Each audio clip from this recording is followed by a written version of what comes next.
Dans notre pays, la République démocratique du Congo, l'ITE est très importante parce que ça a permis à disponibiliser toute l'information pour le grand public, pour le citoyen, afin de promouvoir le débat.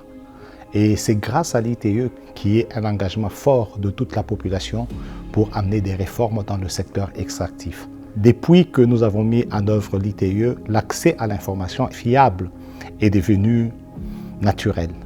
Et sur base de cette information, le pays a travaillé à améliorer sa gouvernance dans le secteur extractif. Avec la divulgation des contrats, il y a eu des débats forts qui se sont engagés dans le pays et les parties prenantes ont amené jusqu'à la révision de certains contrats.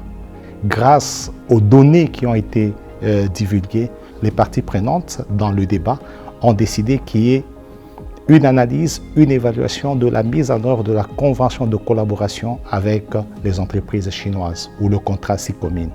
Ce qui a abouti à un audit de l'inspection générale des finances. Et un autre axe, c'est le changement de l'ancienne loi sur les rétrocessions. Les parties prenantes ont trouvé que le gouvernement central ne rétrocédait pas ce qui était dû aux communautés locales.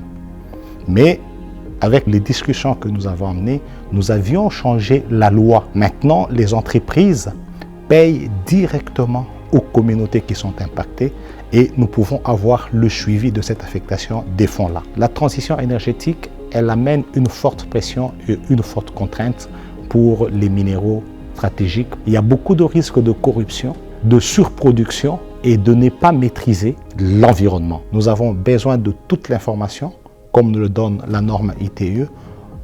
Les contrats qui seront signés, il faut qu'ils restent publics pour éviter la corruption. Et puis, toutes les données de production et d'exportation doivent être suivies et nous pouvons travailler sur base de notre norme pour continuer à garder la transparence et la bonne gouvernance, bien qu'il y ait une forte pression de demande des minéraux de transition.